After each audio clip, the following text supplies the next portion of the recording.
Welcome, mighty companions. Welcome to Practical and Healing Applications of A Course in Miracles. Welcome, you guys. Thanks for coming out on this chilly, rainy night tonight.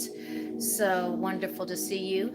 And we are going to start with the opening meditation that we usually start with, just to connect with Spirit and give Spirit charge of this gathering, so that our minds and our hearts will be open to the answers and the comfort that our Spirit is just waiting to give us. All right? So, if you haven't already, go ahead and close your eyes.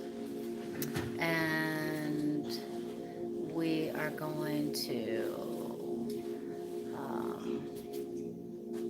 begin. All right. So if you haven't already, close your eyes and take a breath. And take a deep breath and just let it all go. Everything that's not happening right here, right now, just let it go. It will be there waiting for you later if you still want it.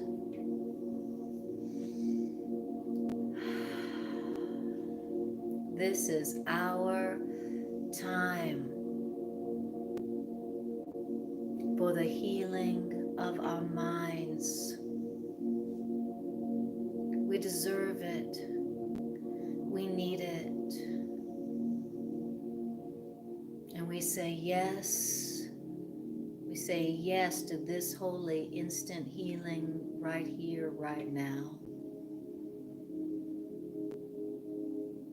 The spirit that we share, we say yes to whatever healing, whatever truth you have for us right now that you know we need. We say yes. In spirit that we share, we ask you to be in charge of this gathering. Decide for us what we hear, where we study in A Course in Miracles. You know our calls for love, and you know exactly what would answer our calls for love in your most loving, brilliant way. You know our calls for love, and you know what would answer our calls for love.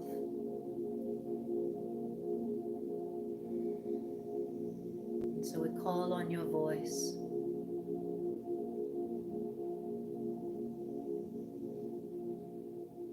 And we say to our own minds, let every voice but love's be still in me.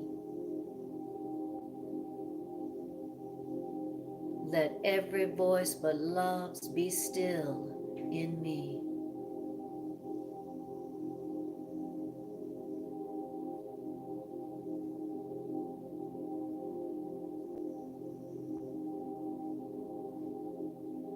Spirit, we will step back and let you lead the way.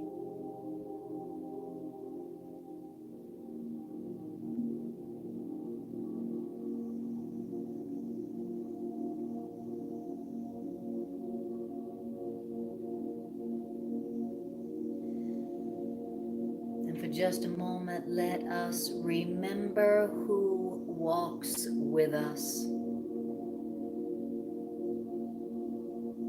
Who walks with us?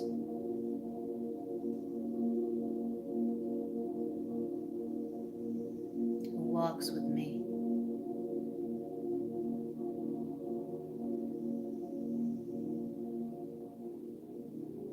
We walk with God in perfect guiltlessness.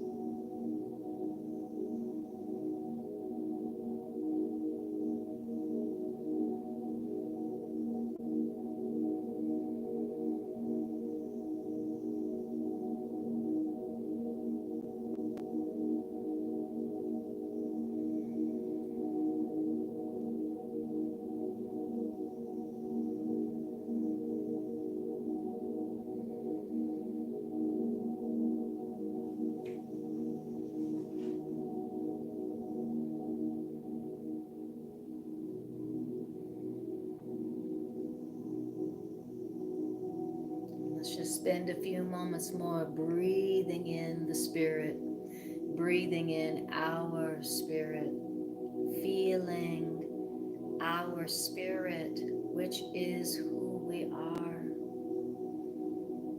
We are spirit, not our bodies. We are only love, not our bodies. Let's take a moment to feel that truth and to enjoy it and let ourselves be healed by that feeling, that truth.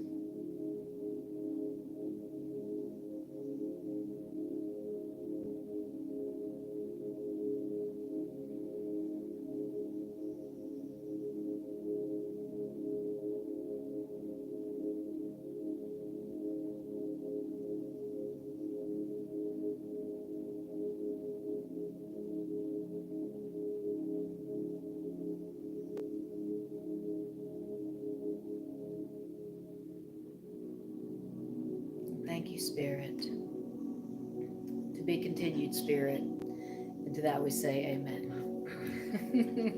I'll be right back, Spirit. That was really good.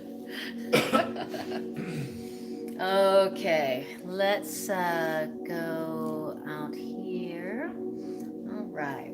So I have put in the chapters, and it's a chapter 23. And let's see how many sections there are. In chapter 23, there are 4. So now I'm going to put 4 back into the random number generator. And here we go. So it's section 2. So in 20, what did I say? What chapter did I just say? 23. So, 2. So, the irreconcilable beliefs. Which? The laws of chaos. Oh, is that what it is? Oh, perfect. Oh, thank you. You're right. There's an introduction. So it said the laws of chaos. Great. The laws of chaos. That seems like there's some laws of chaos going on right now, huh? Oh yeah. Wow. My goodness. Lot of, I mean, the world's always been a chaotic idea, but doesn't it seem like it's like the chaos has gone to another level? Or is that just my imagination? And you did this on June 14th, 2010. Wow, how interesting. Almost a year. Interesting. Yeah. June 14th, what, 2010. Mm-hmm. A peaceful time. Yes, just don't ask me to tell you what it says before we read it. All right, so it's chapter 23, and it's the laws of chaos. And I'm reading out of the blue covered edition. And but I think that the laws of chaos is the same in the annotated edition. Okay. All right. Yeah, this section is a really great section for teaching us about the nature of the ego mind. And it's very helpful. The more you understand about your own ego, then the more you can be in control of it instead of it in control of you. So it's a good thing to know about. The more you know about your ego, the more that when it speaks, you're able to go, no, thank you. I recognize that voice. No, thank you. I'm gonna pass. But thank you anyway. All right, so Laws of Chaos, chapter 23, paragraph 1. The so-called laws of chaos can be brought to light, though never understood. So you can look at the principles of chaos, but you can never understand. Just like if you're to look, just when you look at the world and you see all the mass shootings and all the, economic collapse going on, you look at it and it's so crazy. And what do you say? It's unbelievable. I don't understand it. It doesn't make any sense. When you look at chaos, what is it? That's what everybody says. It doesn't make any sense. It's crazy. And that's exactly what it's saying. that the so-called laws of chaos can be brought to light, though never understood. You know, you can't understand chaos. Why? Because it's ununderstandable because it came from the ego. Okay, so you never will go, oh, now I understand why the world's so crazy. Okay, it can't be understood, but they can be brought to light. What's making that chaos can be brought to light. Okay, and it says chaotic laws are hardly meaningful. And what does that mean? That means chaotic laws are out of reason's sphere. So chaos comes when you're out of reason, when you're not in your right mind. You don't have access to reason. That's when chaos comes. Okay, so I'm going to take that out. And I'm going to just do this. Okay. All right. Okay, then it says, yet the laws of chaos appear to be an obstacle to reason and to truth. They appear to be an obstacle to reason and to truth. So let us then look upon the so-called laws of chaos. How? Calmly, so that we may look beyond the laws of chaos, understanding what the laws of chaos are, not what the laws of chaos would maintain. Okay, so we're going to look at the ideas that bring about chaos. Okay, the thought process, the belief system, the thought system that produces chaos, where you go, this is so insane, this doesn't make any sense. We're going to look at that belief system, those thoughts, and we're going to do it calmly so that we can go beyond them to what does make sense. It is true that insanity doesn't make any sense. That's why it's insanity. It doesn't make any sense. Okay? So I have a feeling where it's going to show us it's going to teach us how to understand where and how the insanity of the world right now came to be as crazy as it is. Okay, it's going to tell us about the thought system that produced a world that's so insane that, mass shootings every day, economic collapse, and then that's just the start of it. Okay. And why are we going to look at the thought system that brought about this kind of chaos? So that we can go beyond it and experience something besides something that's so insane, so crazy that you look at it and you go, I don't understand. It doesn't make any sense. Okay? Sound like a good goal? That's perfect timing. Perfect. This is what I need, because I've been looking at the world going, that doesn't make any sense. It's like it is literally the opposite of what makes sense. It's the opposite of what love would say and do. All right. Then it says it is essential that the laws that make for chaos, it's essential that the thoughts that produce chaos be understood for what these thoughts are, because these thoughts' purpose is to make meaningless, which means the ego thought's purpose is to attack the truth. So that's why we got to look at the thoughts, the thought system that produces chaos. Because the thought system that produces chaos, its one purpose is to attack the truth, right? Like right now, the ego belief system's one purpose is to attack the truth that we're safe. That we're safe. The ego, all the ego chaos right now, its purpose is to attack the truth that we are not our bodies and that we are invulnerable. Have you noticed? That's what the ego and all that it's doing and all it's up to is to attack the truth. Chaos, the purpose of chaos is to attack the truth so that you wouldn't believe the truth. It's hard to believe that you're not a body and you're safe and you're not vulnerable when there's a mass shooting every other day in the freaking grocery store or the post office or the movie theater or the wherever or the school.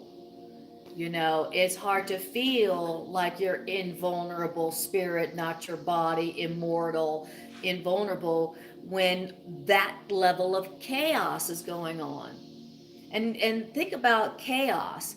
It's something, it's like anything can happen anytime, anywhere. You know, so be afraid all the time, anywhere and everywhere. That's what chaos is, right? And this is telling us that the purpose of the chaos is so that we never feel safe, so that our truth is attacked. The truth that you're safe wherever you go. You're invulnerable as a spirit. You cannot be killed. You cannot be attacked. You cannot lose. You cannot die. That's the truth that this chaos is attacking. Make sense? Okay. And he says, and yet the laws that govern chaos actually govern nothing. Good. And the laws that govern chaos need not be broken, but merely looked upon and gone beyond.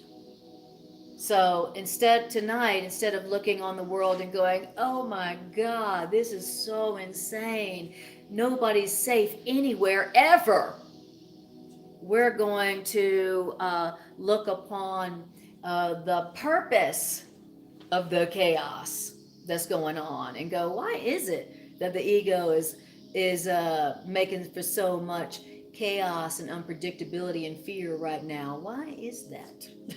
What's the ego going for here? You know, the ego has obviously ramped up the chaos production globally, not just locally, globally. And it's not an accident. It's not an accident that the whole world seems to be going to hell in a handbasket. It's not random. That's not natural. There's an agenda behind it. There's laws that govern chaos, that are using chaos to attack our truth so that we don't remember the truth and we instead live in fear of the chaos. Okay? So we're going to call that out tonight. All right.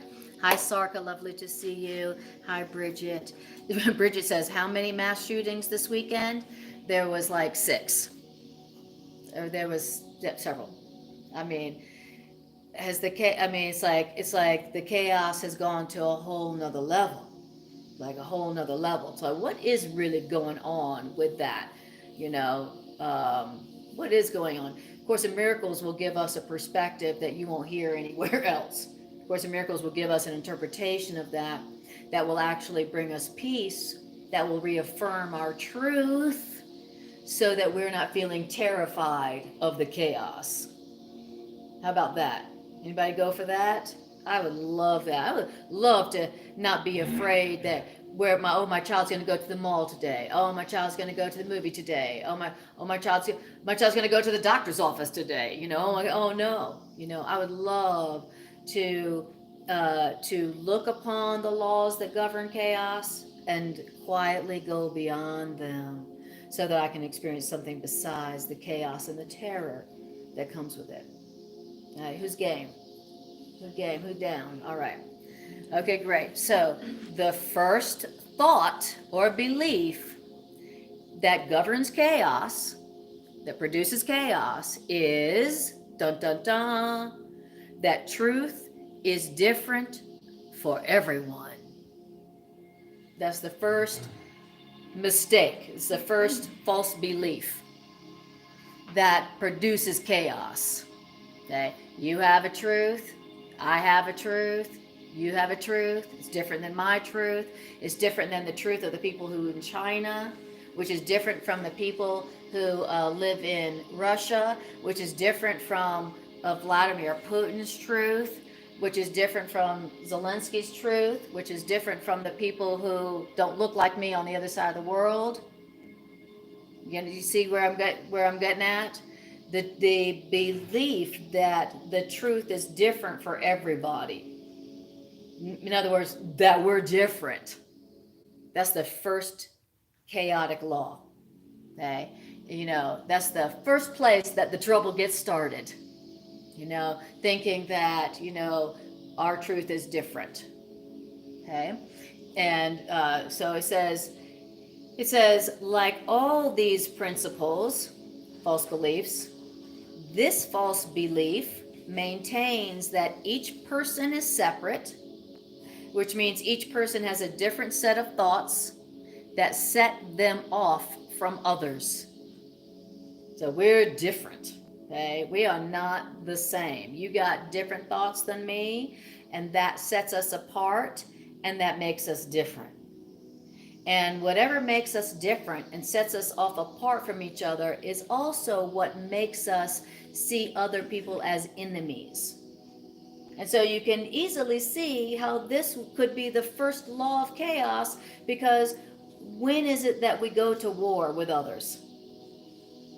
Not until we believe that they are different from us, and therefore they are unsafe, and then now we have to defend ourselves against them. If they have different thoughts and they're different from us, they may have a different agenda than mine, and so now we gotta watch out for each other.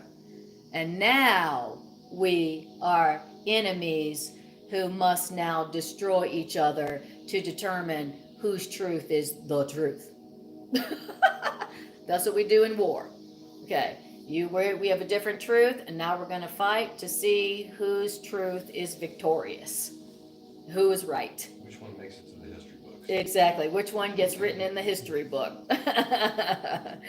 Exactly. Wow.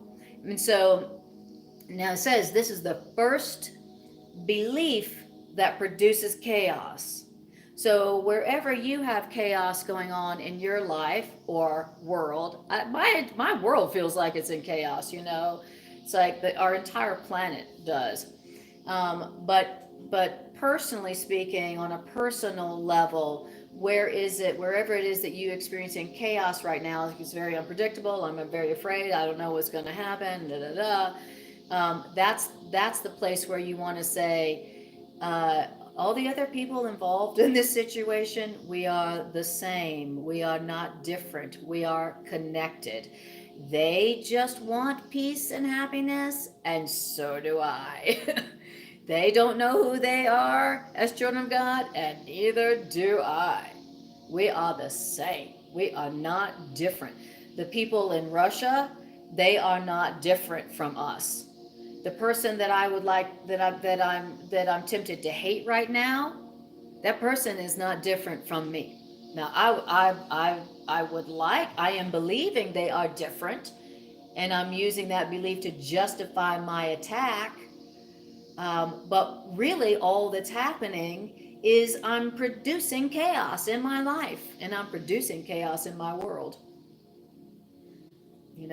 That all that comes from that belief that we're different like that we're set off apart from each other, is going to be some form of chaos in your personal life and in the world. You do not experience chaos all by yourself. You don't experience anything alone. So whatever chaos you're experiencing is your gift that you're giving to the whole world. Whatever you experience is what you are giving to the entire planet. No exception. Boy, oh boy. It's like there's a wake-up call right there. You say you want to save the planet, you want to help the world. Well, start with choosing to experience some peace and love and joy, because that is what you are giving to the world. Wow. Okay.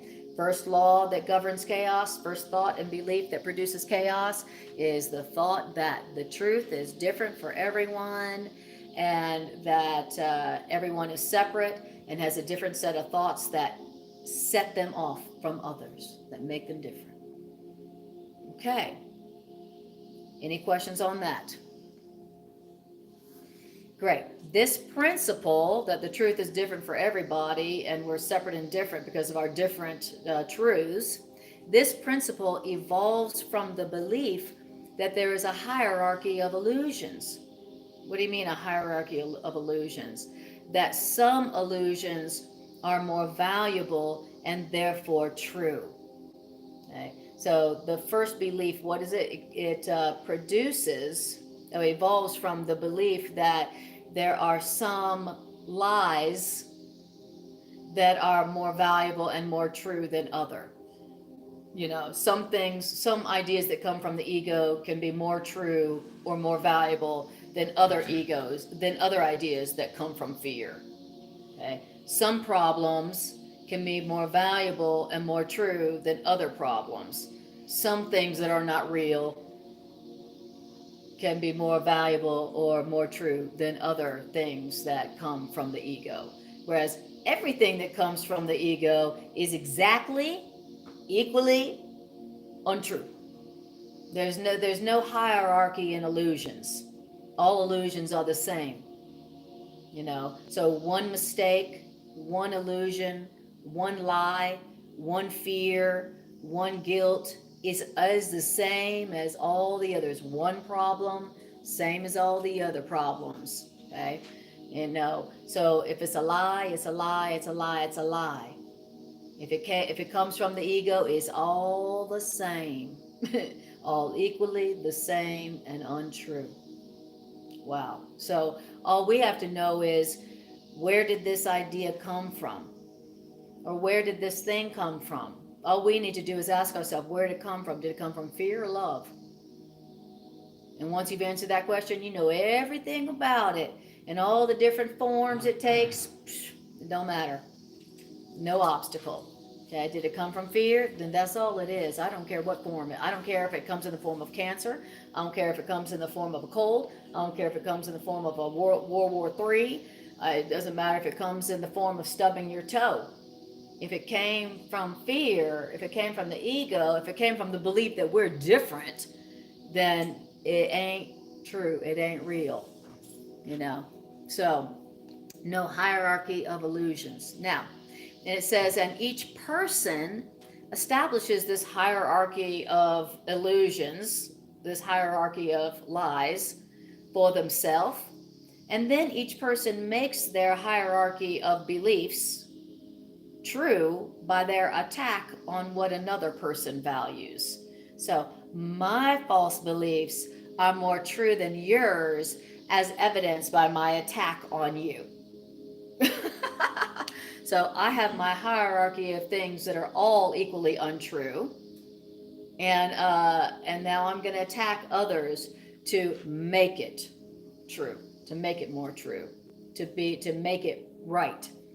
And I justify my attack on what other people value, their hierarchy of illusions. I justify my attack because our values differ. And which means those who hold different values seem to be unlike me and therefore my enemy. Isn't that exactly what we do? We go, we have different values, and my values are holier and higher and true. And since we have different values, we are now enemies. We're different now. You have different values than me. We're different, and now we're enemies. That's how the whole concept of enemies comes into being, right there. We're there. We have no natural enemies. We really have no enemies. But you can see how this thought system makes enemies. And when you got an enemy, you got to be scared. When you have an enemy, you have to be on your toes. When you have an enemy, you better be hyper vigilant.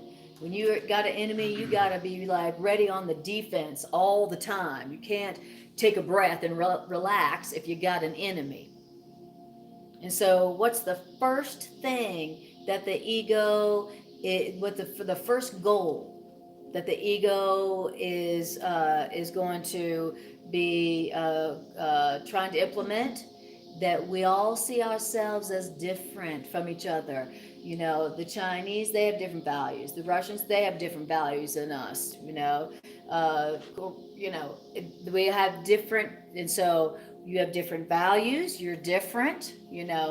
And so that's the first thing the ego does, is make us believe that we're separate and different from each other. That's the first thing that happens, when the warmongers want to get war going, because that's what feeds them and that's what supports them. That's what makes them rich. The first thing they do, the first piece of propaganda that they have to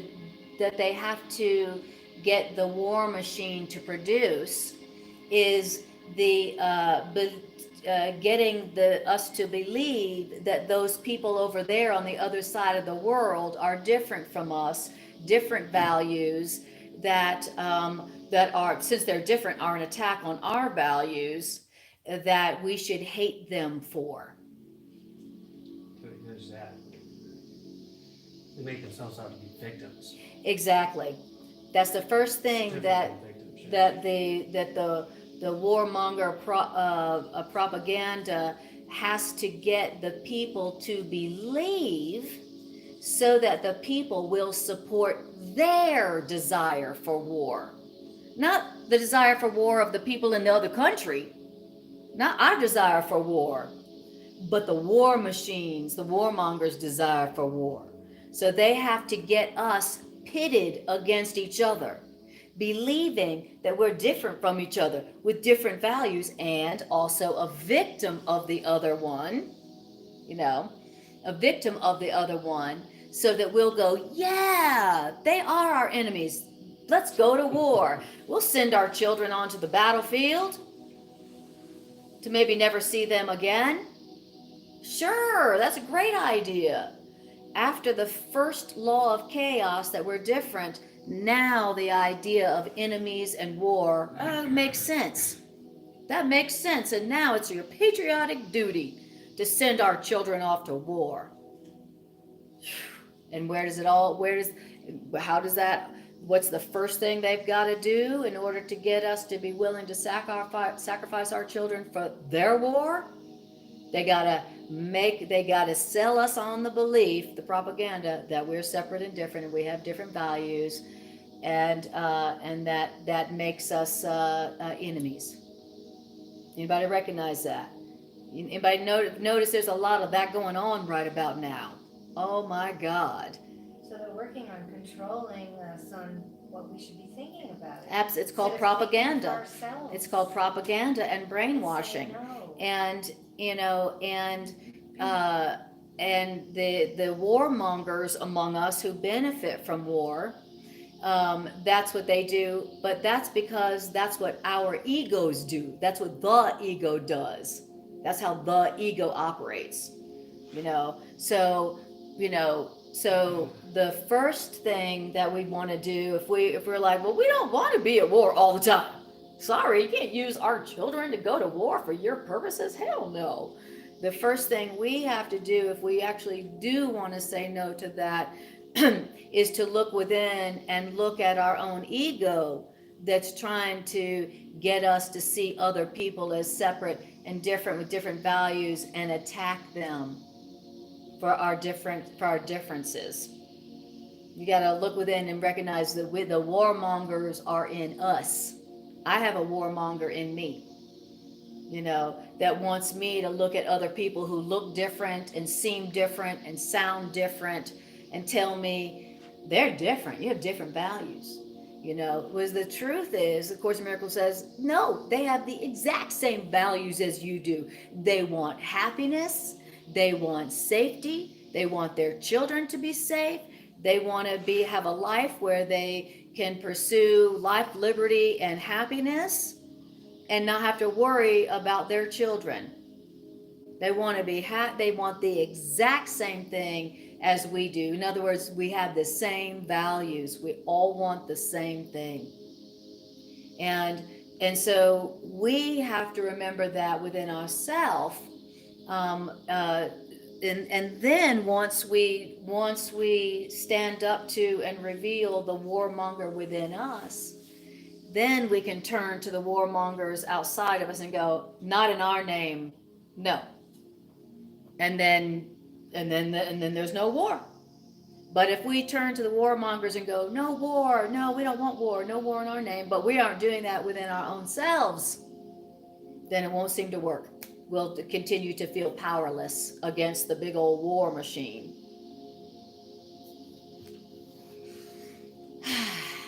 All right. I just kind of went off, didn't I? Greg and I have kind of been on interestingly, this has been our lesson theme for about 2 weeks now. Hi, Jerry. Hi, Bridget. And hi, Peter. Yes. Bridget says there's money in war. That's exactly right. That's why we do it. Exactly. That's why they do It is it. wound up right now. And notice that the money in war is money for them, not for us. Yeah, you'll be receiving no war stimulus check. Exactly. If we will not be benefiting from the spoils of war like they will, we will have had to sacrifice our very own children. And we will be having to, work, 100 times more than we need to just to pay for their war effort. So, and everything that we're saying about the warmongers out there is also true about the warmonger within. So it all starts here. So where is it that your ego is telling you that person over there is different from me? We have different values. First of all, they look different. And second of all, they want something different. And so we're enemies and I need to attack them, so I can so that I can prove that my values are right? And be safe from their values, So, where is it that I'm producing that kind of war, which means chaos in my own personal life? And once again, the alternative is forgiveness. And the alternative to this first law of chaos is the truth, the first principle of truth, which is we are not different. We are the same. We all have the same values. We all want the same thing. We want to be happy. We want to be happy, and we want our children to be safe and happy and healthy. We all want the same thing. We want a healthy planet to live on. We want to be able to pursue our happiness freely and innocently. We all want the same thing, no matter what we look like, no matter, it's like all the leaders of the world are warmongers. All the governments are corrupt. But the people just want the same thing as us. Their corrupt government wants the same thing as our corrupt government, and we, the people, want the same thing as they, the people, on that side of the world. And it's only that fact that ends chaos, that ends war. But it's got to start with us in our personal life. Okay. All right. Beautiful. Okay, any questions or comments on that? Okay, so what was the first belief that leads to chaos? Different. We're different. Very good. Okay, paragraph 2, or maybe that's paragraph 3. Think how this seems to interfere with the first principle of miracles. What's the first principle of miracles? No order of difficulty in miracles. No order of difficulty in expressions of love. All expressions of love are the same. All expressions of ego and fear are the same. All the same. Okay. It says because this belief that we're all different establishes degrees of truth among illusions, making it seem that some illusions, some things of fear and war are harder to overcome than other things that come from fear. Okay, so that's what we were saying. The purpose is to make it seem like this thing that comes from fear is bigger or harder to overcome than this thing that comes from fear. This cold came from fear, and it's smaller than this world war that came from fear. He's like, no, they both come from fear. then they are both exactly the same. An illusion, not true. A lie. Propaganda. Ego propaganda. Okay. And it says, now, if it were realized that all the illusions that come from fear, whatever comes from fear, is all the same, which means equally untrue, then it would be easy then to understand that miracles apply to all of the things that came from fear, whether it's a war or a wart. Once you realize that everything that comes from fear is all the same, equally untrue, then you realize that miracles apply to all of those illusions equally and easily. And it says errors of any kind can be corrected because they are untrue. So any BS problem can be corrected. Why? Because it's untrue. Any of them, all of them can be overcome. Anything that came from the ego and all of what came from the ego can be overcome easily just because they're all equally untrue. So I love it. So the idea of war can be corrected easily as a wart, equally easily because they're untrue. So I love that idea about war. There's some oh, the big military industrial complex, the big war machine, that's so big, it's massive, it's huge, that's really big, that's much bigger than a wart. And it's telling us because the war machine came from fear, it can be equally easily undone as a wart.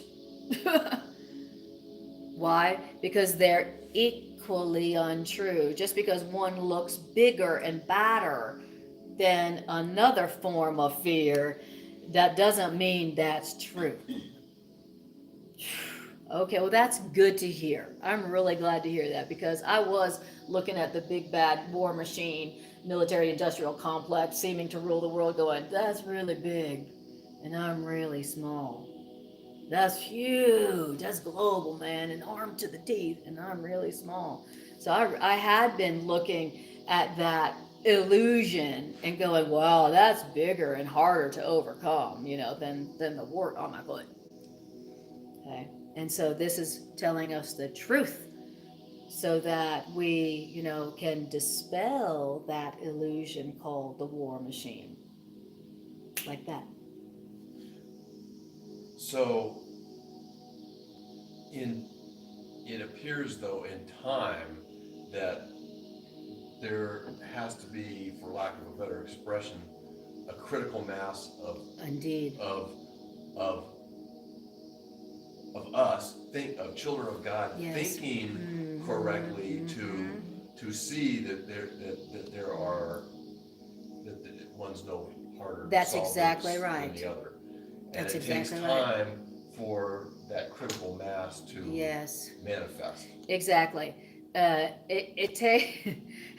heard in my mind, it takes enough suffering for that critical mass of decision, of collective decision, to be, to be coalesced. Right. Exactly. For example, off the top of my head, some 60+% of people in this country who've been polled agree on some level of weapons. Yes. Yes. Firearm safety. Yeah. Right. And yet that is nothing changes. That's not a critical mass. Yes, exactly. To make that's right. The shift that needs to happen. Exactly. And so I love it that what we're being told is that the difficulty is not because of how big the problem is. The difficulty is in we haven't all decided yet. But that the moment we decide, no, we don't want that illusion, we don't want war, that it will be like, and we'll be like, dang, why did we do that? Was it? We just all decided, it was a decision, we just all decided, and then that was it. Look how easy was that? We should have done that eons ago.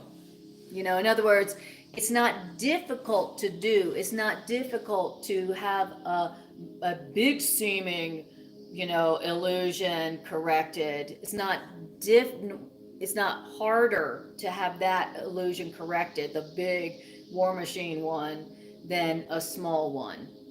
You know, and when we finally do make that decision, we'll realize, wow, that wasn't hard at all. There was nothing hard about it. It was just a decision. And, you know, and so I just, you know, I'm right now I'm hearing the reminder from A Course in Miracles reminding us that to Course in Miracles, I just heard, remember the outcome. And the outcome is that the outcome is always peace. You know, a happy outcome to all things is sure. That's what Spirit just reminded me, Anna. A happy outcome to all things is sure. In other words, no matter how big and bad and scary the ego thing is, if it didn't come from love, it's not eternal. And it can't last forever, and it won't. So no matter how freaking chaotic and terrifying and scary the world at war seems right now, war, because it came from ego, is temporary. It doesn't last forever. It will be overcome. You know, and it's like, so I just wanted to Spirit knew I needed to be reminded of that. Because when you look at the chaos in the world right now, you go, I don't know how that could be overcome. That's really big. That's like global. That's like way beyond. Like the Course says that, you know, the threat, the sense of threat the world encourages goes so deep you can't even conceive of how deep the sense of threat the ego produces in us. And it says that every, you know, that all of the laws of the ego, are meant to preserve the sense of threat, so that we all feel threatened all the time. It's like, come to Earth, all threat all day long. You know, all threat all the time. Come to Earth, it's awesome. You can be scared 24/7 for your entire lifetime. And then die. Woo-hoo! Yeah, all right. Yeah, why go to heaven when you can go to hell and have a sense of threat forever and then die? Woo! And then it costs you too. The other thing it's working on, you know how we're taught in this no lack, we have everything we need. Mm-hmm. Yes. So everything's going up. Mm-hmm. It's everything. Yeah. And the market's crazy. And people are, I'm losing. It's so hard. You have to Economic stop. chaos. It's like, okay, you gotta go. Lack what? I mean, do I have to have all? It's all Right. material. Right. You have to drive to work. I mean, it's so. There's so much going on. I know. Well, It's tough the for the that lack that the I like about that. the ego is amping up its chaos production. The ego's like, oh, I'm turning it up on these On fools. everything. I'm turning it up on these useless eaters. Yeah. You know, and but if you know the laws that produce the opposite of chaos, then even if the ego's turning up the chaos, you could be experiencing heaven on earth, because you are not thinking the laws of chaos thoughts. You're not thinking the thoughts that produce chaos. You're thinking the thoughts that produce safety and love and joining and abundance and fun and abundance. And so, you know, thank you for bringing that up. And we really should be excited because the ego is only gonna ramp it up if it feels threatened. And Yes. so the more threatened Yes. it instills, the more it has to, set the Defend. stage on fire. Exactly. If everything was, hunky-dory for the ego, then our belief system of we need punishment. A lot of people are waking up. A lot of people Yes. globally are waking up to the nonsense of war and Yes. destruction and all of our Separation. resources going for this when it can be used for, good and for the betterment of our society. And so the ego's like, whoa, whoa, whoa, whoa. Oh no, you did it. Whoa. Thank you for saying that. That's such an important, crucial point, is that why is the ego ramping up the chaos to like an unbelievable level? Mass shootings every day. Come on, why is it? Why, what would make the ego feel so threatened that the ego needed to pull out all stops and just go all for hell for broke? What would make the ego feel that threatened where it really had to like go for like global destruction? Only if the ego was realizing that we, the people who are really one, are waking up to the fact that we're not different. Just because we look different and have different, religions and different whatevers, customs, we're not different at all. We all want the same thing. And we're, like Greg says, there must be a comprehensive reawakening happening in humanity about our connectedness and our oneness for the ego to be going batshit crazy. I mean, just pulling out all the stops when it comes to making chaos. I mean, the ego's trying to set it up where nobody feels safe ever, anywhere, ever. Can I throw in a yeah, but? Sure, it just, the class would not be complete, Todd, if you did not show us your yes but. You y'all are kind of doggy downers tonight. I mean, the world. Debbie Downers. Sorry to correct you. Doggy downers. Sorry to correct you on that, Todd, but Debbie Downers. Speak some puppy uppers.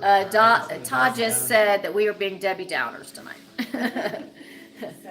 But I think he needs a doggy downer right now. I don't know if the world's getting any worse or better, honestly. I really don't. I think the media delivers it to us 24/7. I mean, the number of people that die in car crashes every single day in the U.S. by 90 people a day. That's a lot of people. That doesn't make the news. I mean, people are living longer. We're solving diseases by every single metric out there, from pollution to you name it. It's getting better and better and better. All the stuff that gets talked about is just hyperventilating political crap about whatever puts them in power. But I don't know. The ego, I think, is still the ego. I think the ego is wicked today, but is it more wicked today? I don't know. I guess I'm not convinced of that. Gotcha. I mean, I have no way to prove that, or we have no way to measure that. More people could be waking up. I hope so.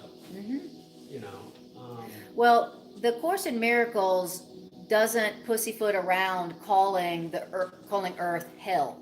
Yeah. And there's a reason why the Course in Miracles refers to it as hell.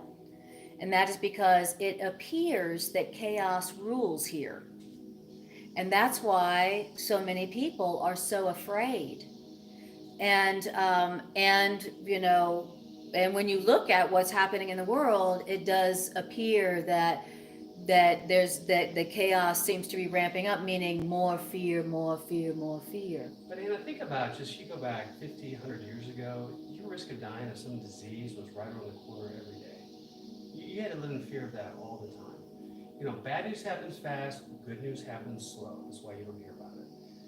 But there's a lot of great things going on planet Earth that just don't get talked about. Yeah, like what we're doing right here, right now. Of course, this doesn't make the news. And this is what makes for the good, the beautiful, and the holy in the world.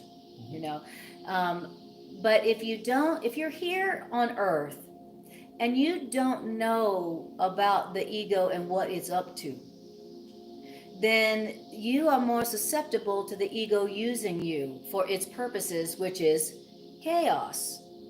And so what A Course in Miracles wants us to understand is, what is it within us that is producing the chaos in this world? Is it just a chaotic universe and that's the way God made it to be because God hates us all? No. Okay, well, then it didn't come from God. It must become, the chaos must be coming from us. And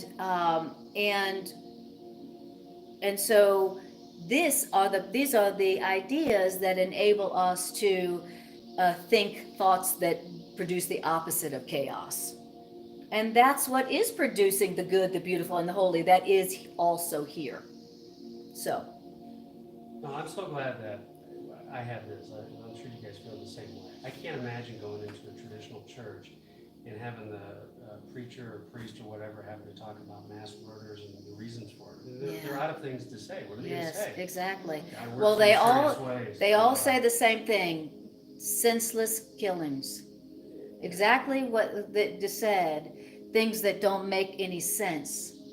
Things you can't understand. Chaos is something that doesn't make any sense. You can't understand. So they all say the same thing: this senseless killing. You know. But just because we recognize fear is not enough to overcome Thank it. you very much. Just because we recognize fear isn't enough to overcome it. So Thank that's you. that's So that's picking up why we have on to. Todd's point is that traditional Christian or other church Yes. teachings that just identify the problem Right. aren't, that's insufficient. That's right. Exactly. Because they're not senseless.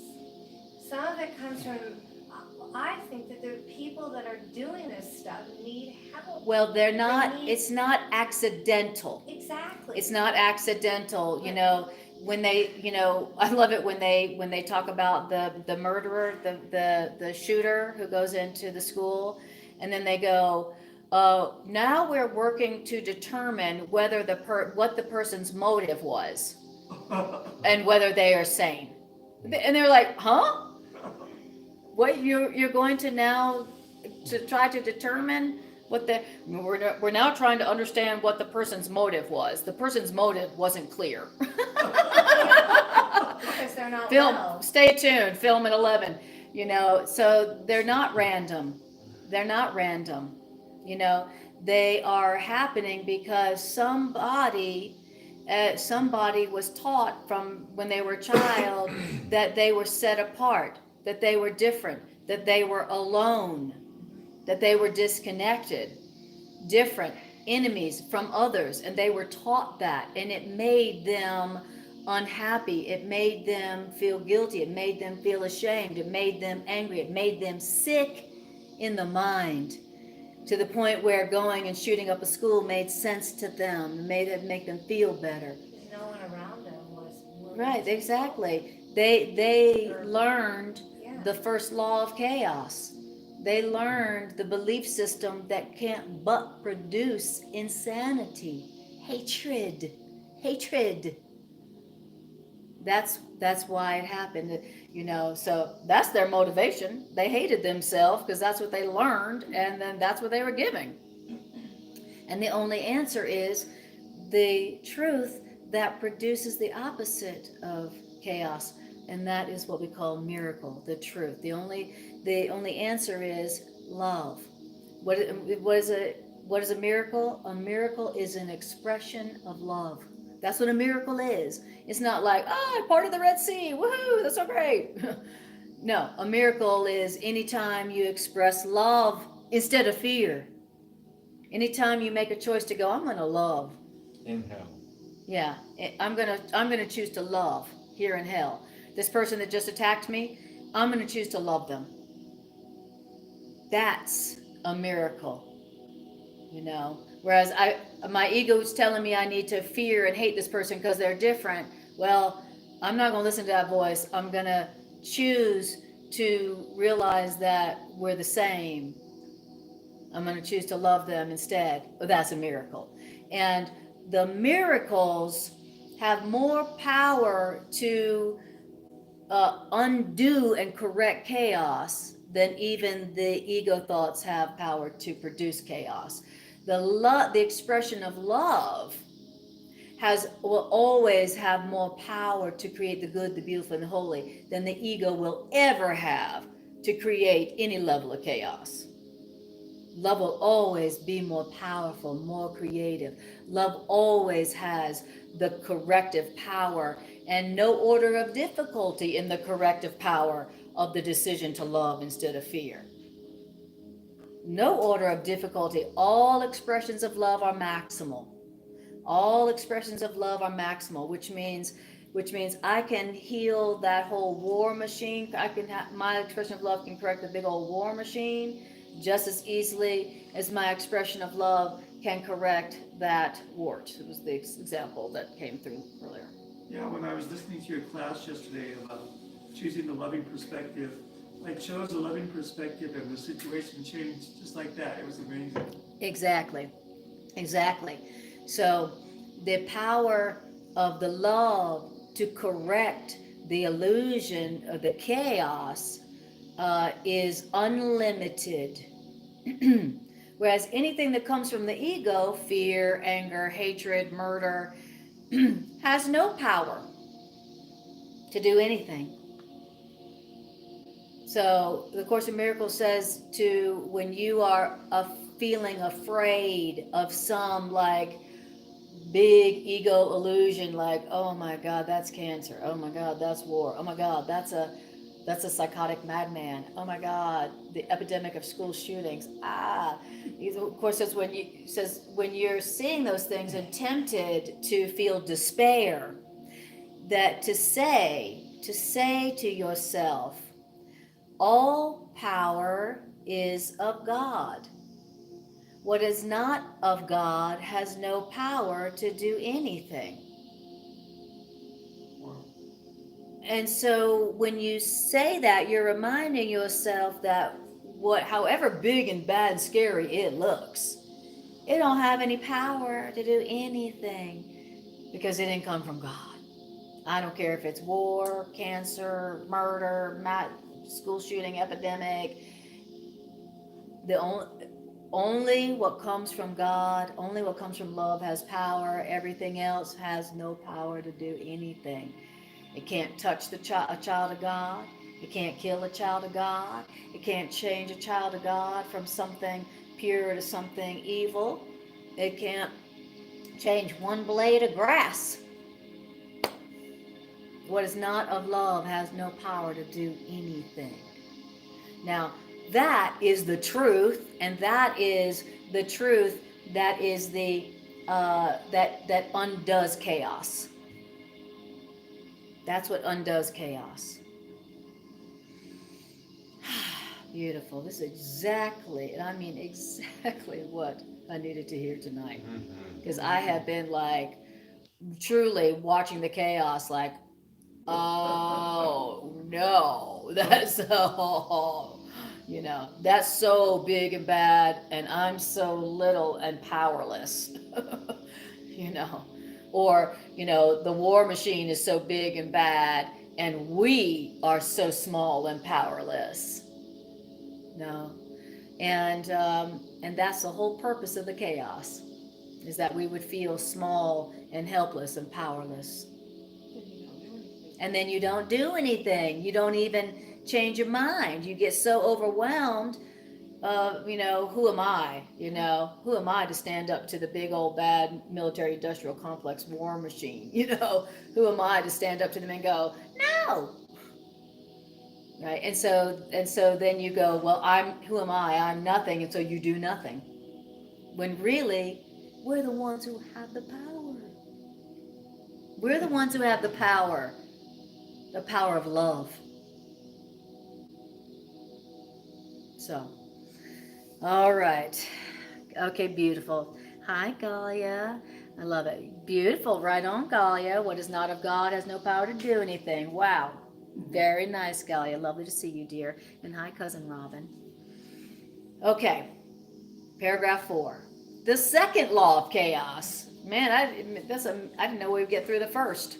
Okay, you ready for the second belief lie that produces chaos? Here goes. And this second law of chaos is dear indeed to every worshiper of guilt.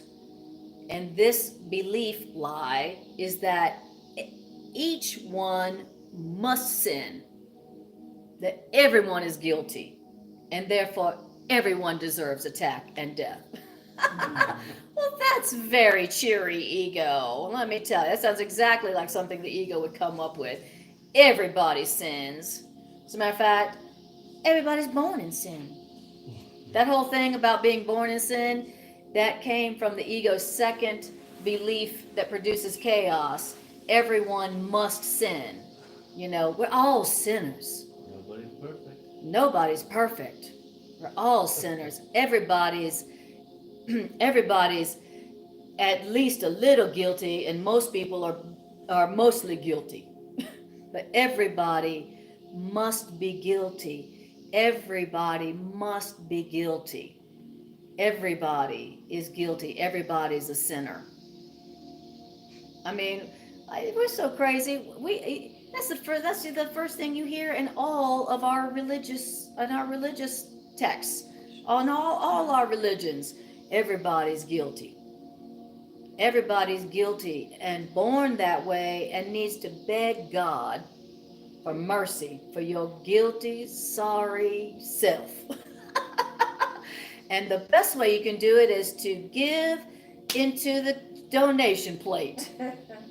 As a matter of fact, the more you put into that donation plate, the more that we absolve you of your inherent guilt.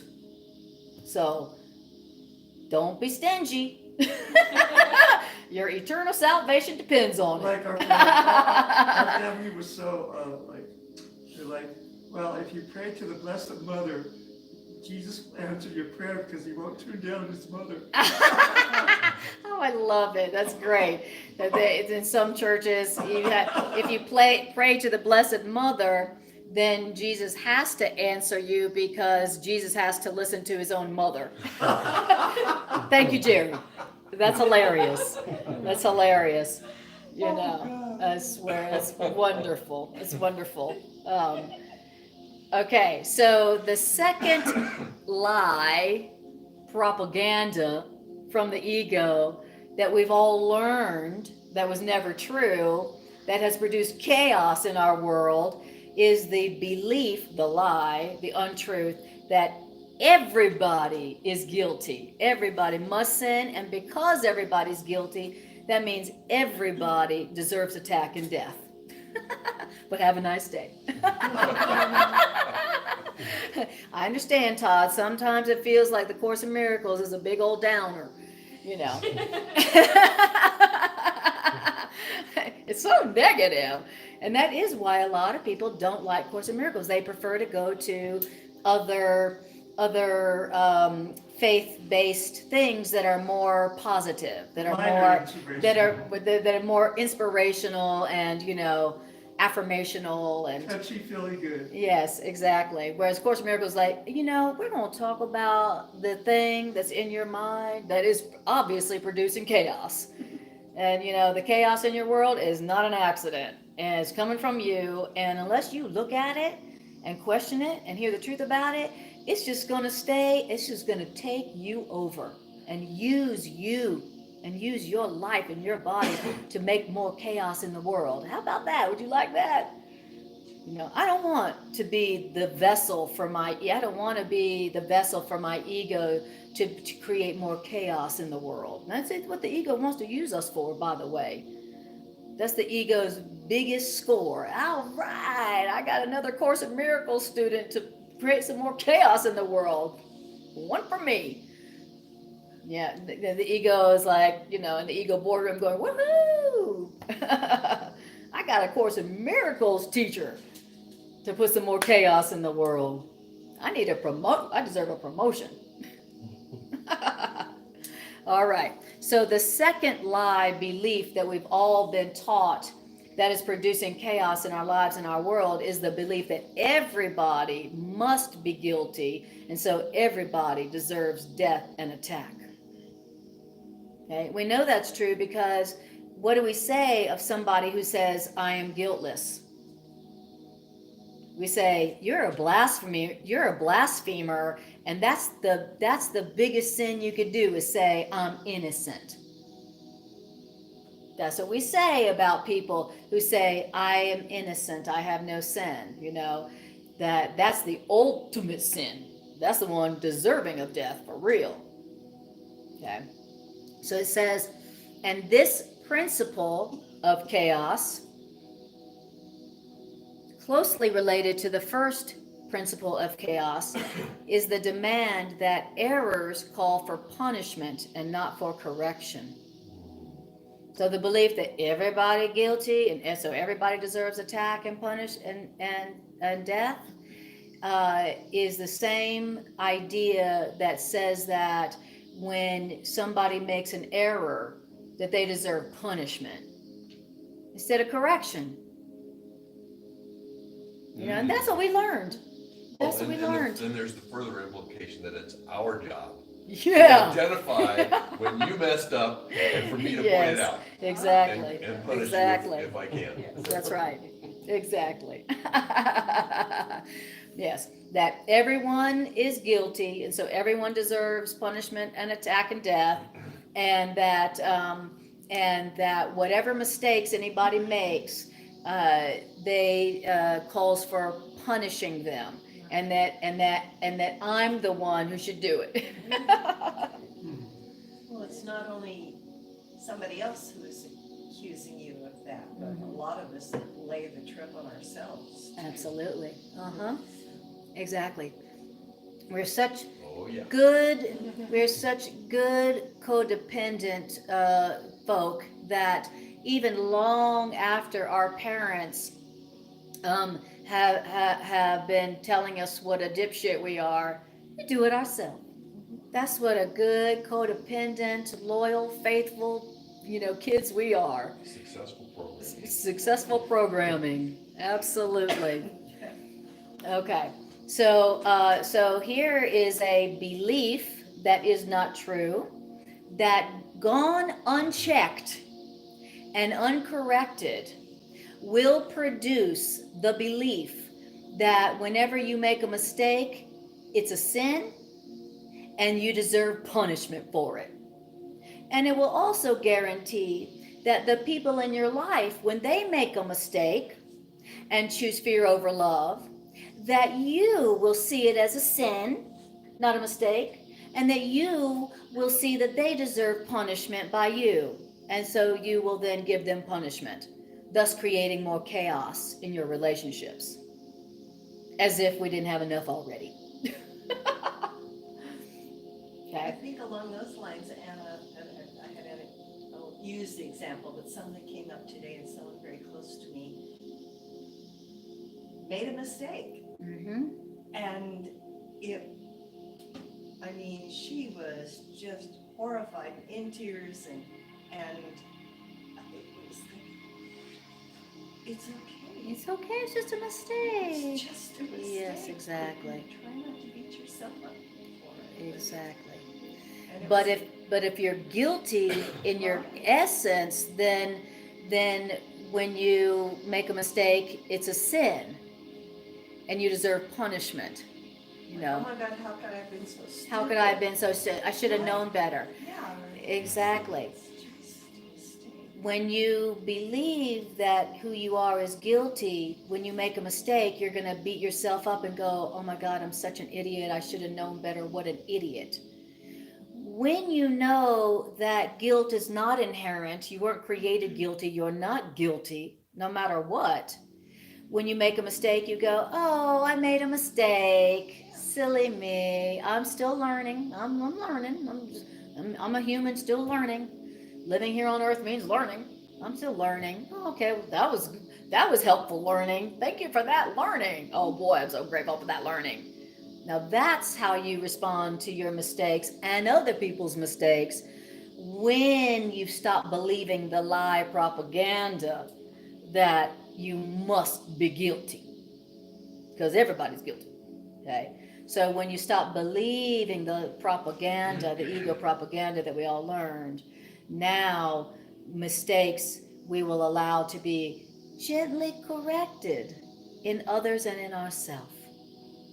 It's only if you're guilty that you deserve to be punished just because you made a mistake. Wow. And what did we learn as kids? We didn't, most of us, when we made a mistake, our parents didn't say, it's just a mistake. You're just learning. You're just a kid. You're just learning. You're innocent. You got to make mistakes. That's how you learn. Totally innocent. You're not your mistakes. That's how you learn. Good job. How many of us heard that when we made mistakes as kids? No. Anyone? Most of us heard, you big dummy. What's wrong with you? Why'd you do it that way? Why'd you do it that way? What an idiot. Don't you know anything? Haven't I taught you? Haven't I taught you better? Didn't you hear anything I've said for all these years? All the 5 years you've been around on the planet, didn't you get what I'm saying? That's what we heard. So we have to encourage When we- all that behavior. That's right. So ingrained. And we got that because the people who were parenting us believed that they were guilty. And so they believed that their mistakes were sins and deserved punishment.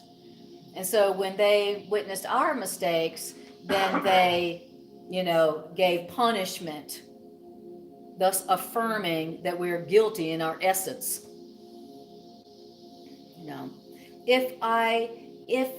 When I made a mistake, if my purpose wasn't to hurt anybody else, how could I deserve punishment for it?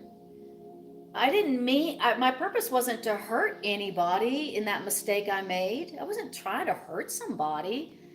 And if I wasn't trying to hurt anybody when I made that mistake, then why do I deserve punishment?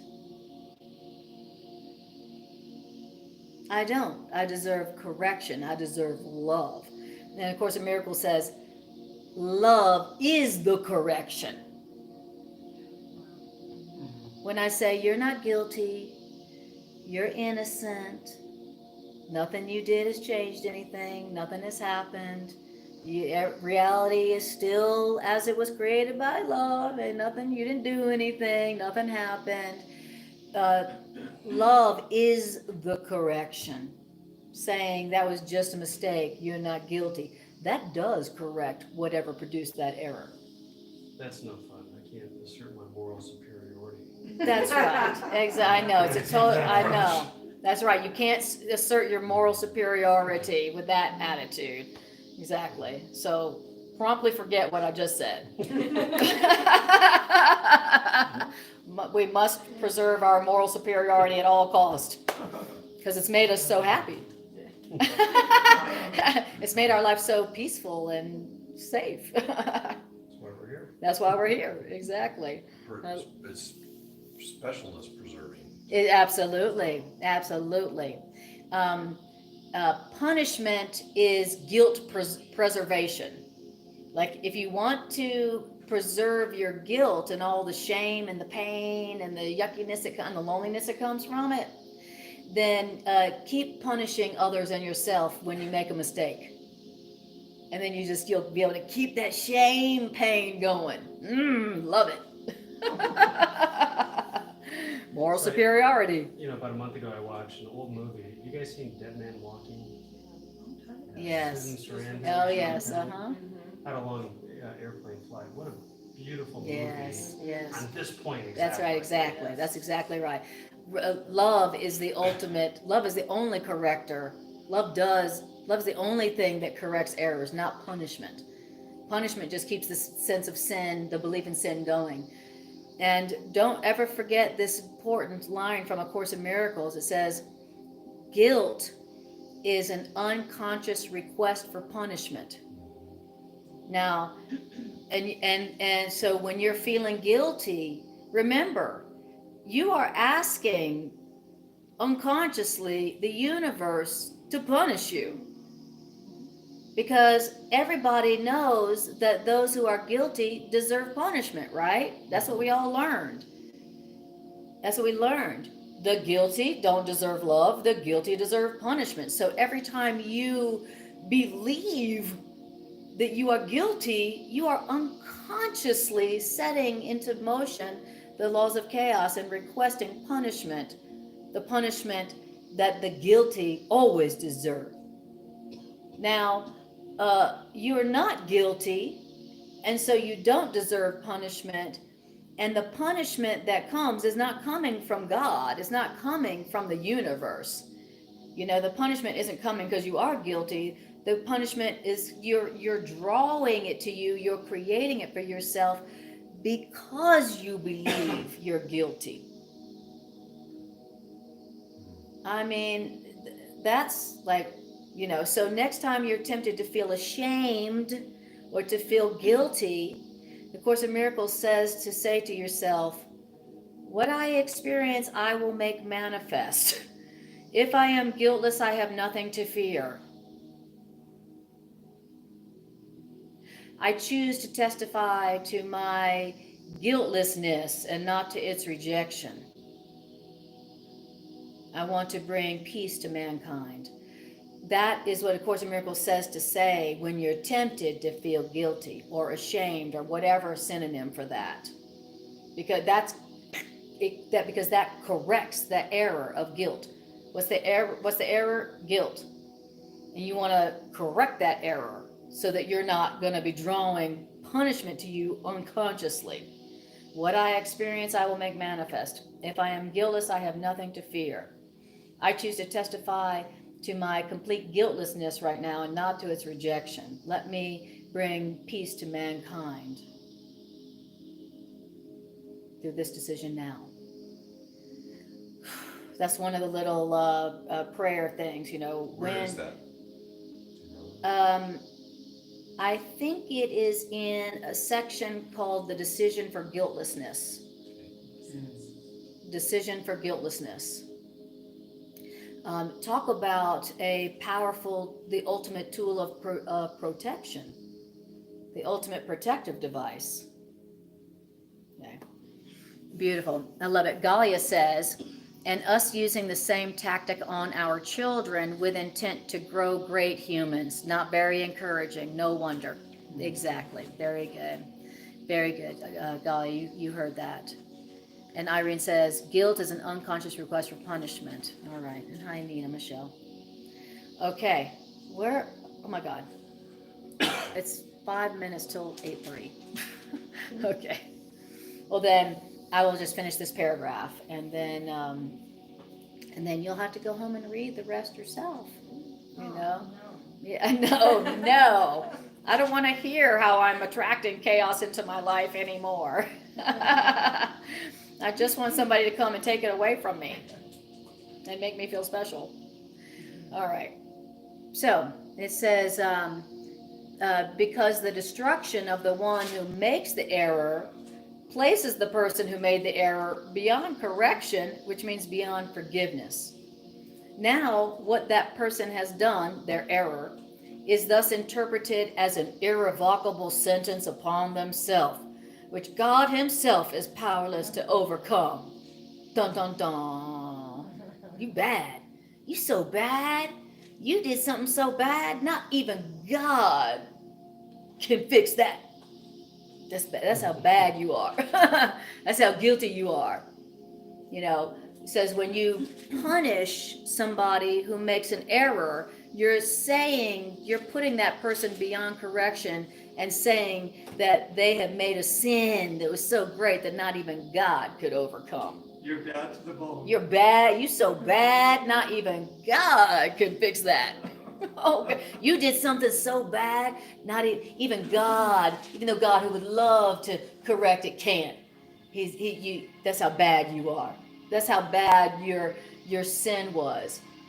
So when you respond to mistakes with punishment, that's what you're doing. You're putting that person or yourself beyond correction and implying that what they have done is so bad that not even God, that God himself is powerless to overcome that sin. That's what you're teaching and implying when you offer punishment instead of love when somebody is making an error, whether that's to yourself or another person. Wow. And I love that Galia brought up, our children. It's like, you really see that when it comes to kids. It's like, but if you don't punish them, you spare the rod, spoil the child. Ah. All right. So then it says, if something is a sin instead of a mistake, it cannot be remitted.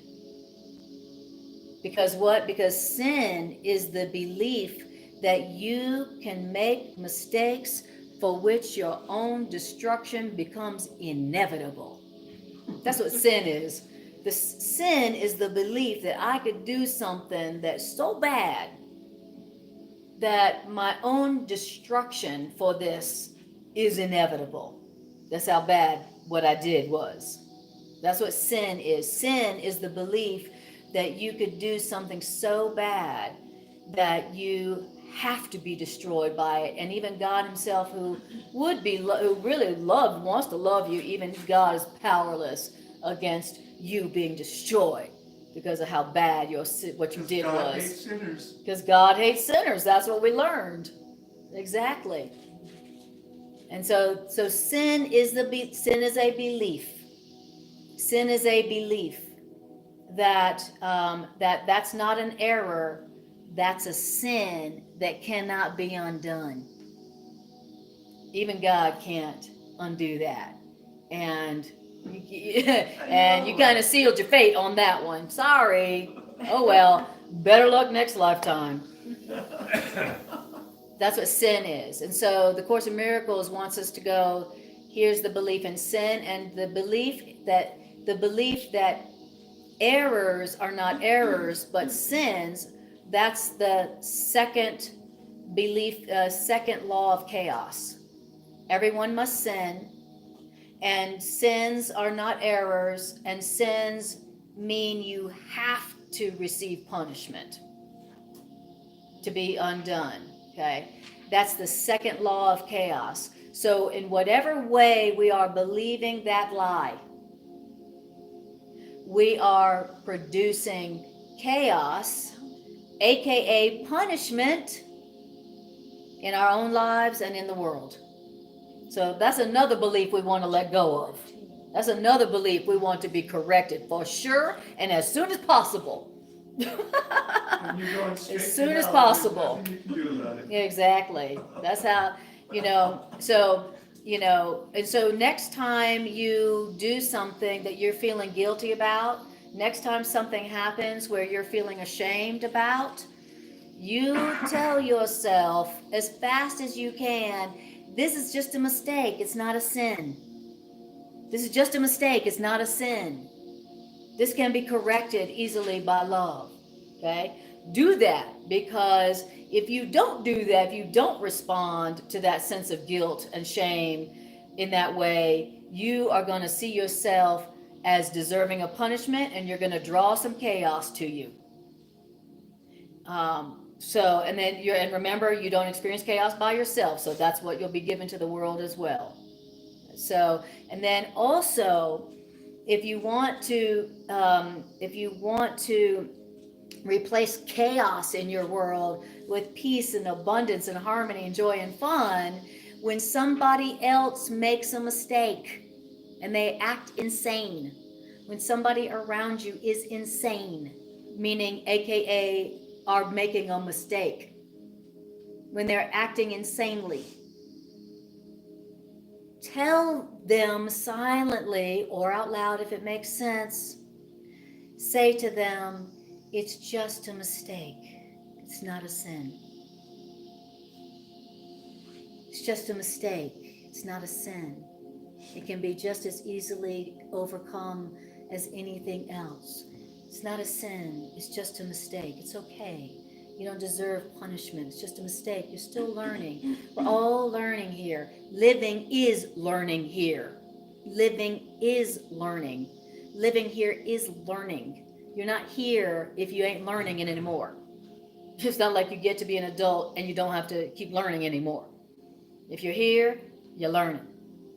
And so it's okay to make mistakes when you're still learning. It doesn't mean you're guilty. It doesn't mean you deserve punishment. And the only way to correct a mistake is with love, compassion. So remember that for yourself. Next time you start to feel guilty about something, that's the time when you're mistaken. Or when you see someone whoever is obviously making a mistake because they are insane. And you remember that for them silently, so that you can produce the opposite of chaos in your life and in your world, and be the healer of mankind instead of, one of the, minions of the destroyer of mankind. Don't just be another one of the ego's minions. The ego's like, go forth and destroy. Don't say yes with guilt. Don't say yes with guilt, with shame, with the belief in sin. All right. And on that note, have a And on nice that day. note, thank you. And on that note, go forth and produce harmony. Thanks for being here, sweetie. Are you Love here next week? Okay. Yes, Good. as far as I know. Nice to see everybody. Hi, Julie. Hi, Julie. Have a good week. All right, you guys. Well, then I'm just going to do announcements real quick, and then we're going to do like a 5-minute integration meditation. Okay. All right. So, announcements are on Sunday evenings, Greg and I do Transforming Relationships Through A Course in Miracles on Facebook, and that's 7 p.m. Monday, like in this class, Practical and Healing Applications of A Course in Miracles here at the Rocky Mountain Miracle Center. If you're in Denver and want to come to class, Rocky Mountain Miracle Center in Denver, Mondays, 7 p.m. And on Tuesdays, since Greg and I are such gluttons for miracles, we do a second Transforming Relationships Through A Course in Miracles. You know why? Because we need it. We do it twice a week. Because that's what time it is, to take these ideas and apply it to our relationships. Because everything is relationships here. Sundays and what? Sundays and Tuesdays, 7 p.m. on Facebook.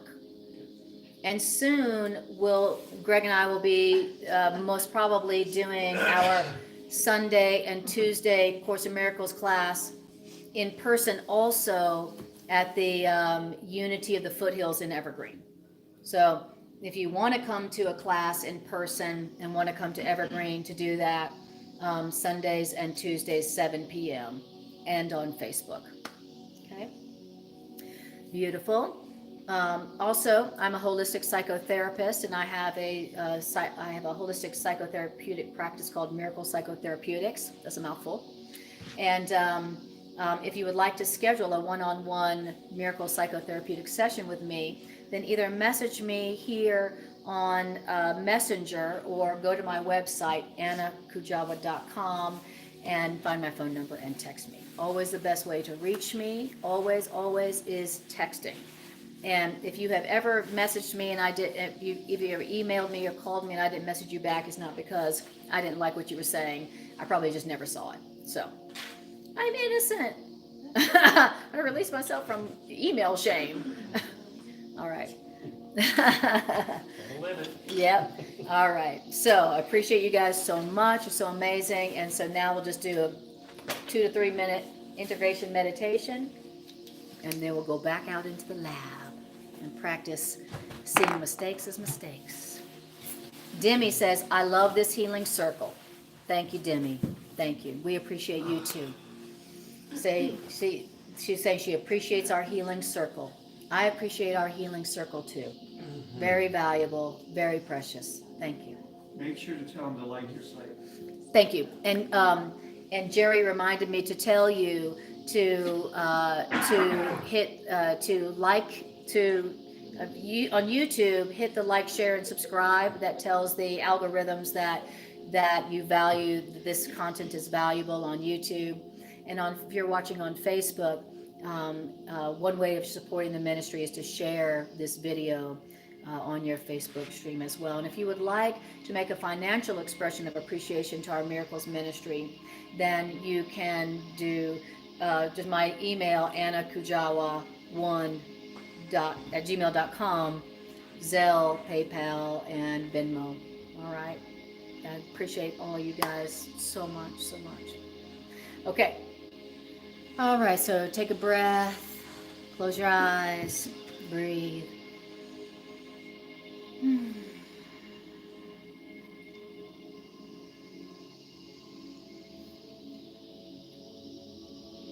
All right.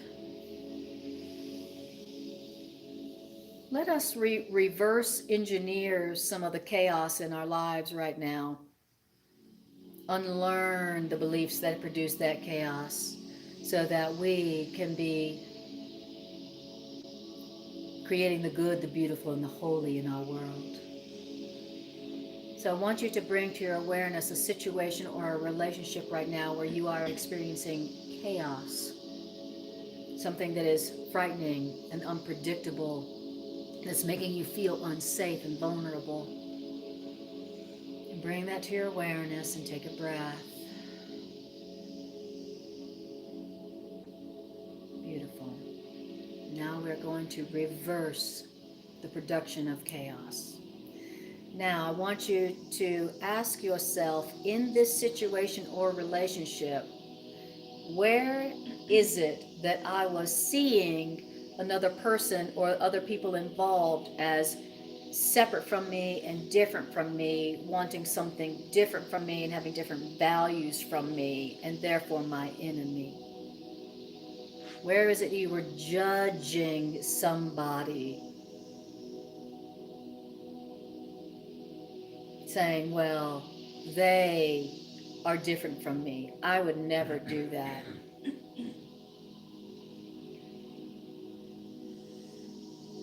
Where is it in that situation or relationship were you seeing someone as different than you, having a different set of values than you, wanting something different than you, and so someone you needed to defend yourself against?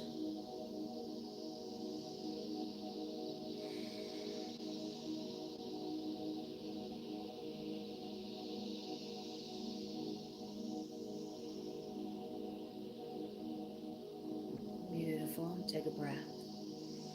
All right.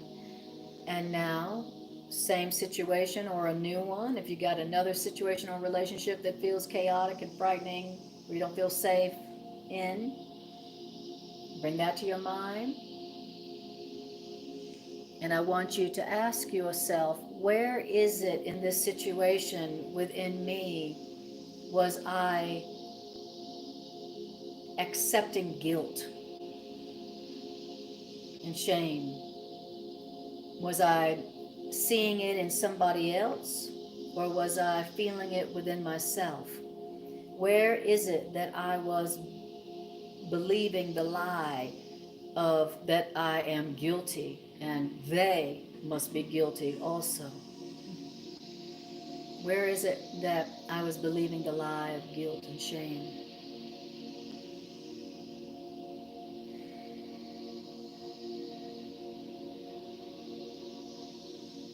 And also, where in this situation was I believing that what I did or they did was a sin deserving of punishment instead of love, instead of compassion? Where was it in this situation or relationship where a person was making a mistake and I saw it as guilty, a sin, and I saw them as deserving punishment? Or where was it that I was seeing myself, seeing my own mistake not as a mistake but as a sin?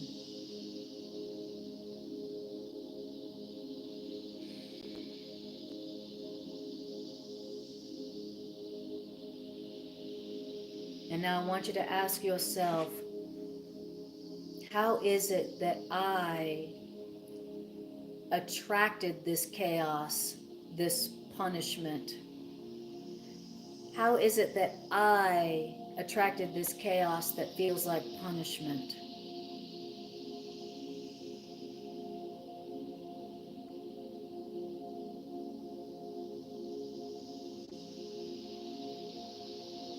And now I want you to tell yourself, and all that was just a mistake. I was mistaken. And I want you to tell yourself, mistakes are not sins. Mistakes are a call for correction by love.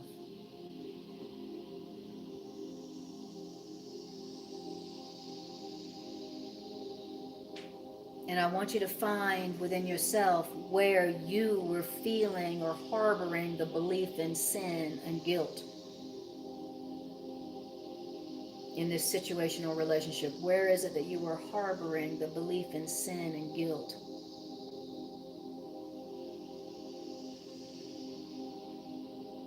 And now I want you to say the prayer that dissolves guilt and breaks the unconscious request for punishment from the universe.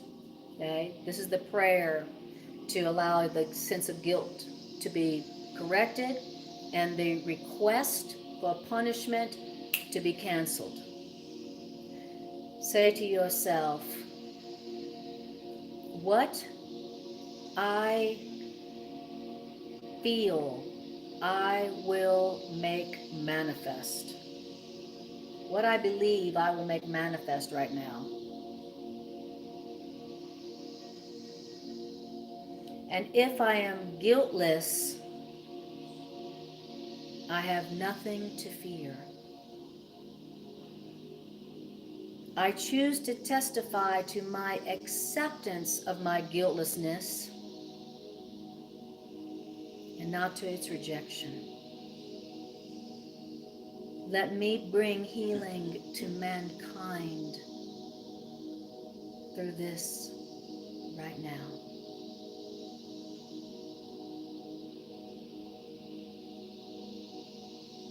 And breathe and feel.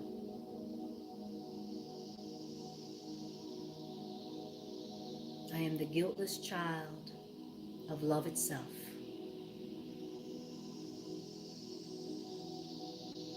I can be mistaken, but I cannot sin. I cannot be guilty. Because I remain exactly as love created me.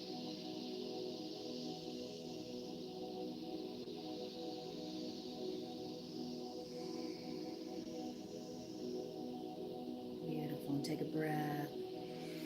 Take a big breath. Wonderful. And open your eyes. All right. Amazing. You guys are awesome. Thank you so much for all coming out and joining this healing circle. Thank you guys for joining in this healing circle. I appreciate you all more than I can say. Thank you, thank you, thank you. If I didn't have you to share this with, I might forget it more myself, and I do forget it without you. So I'm profoundly grateful to you guys for showing up and enabling this to come through. Thank you. Thank you. See you next time I see you.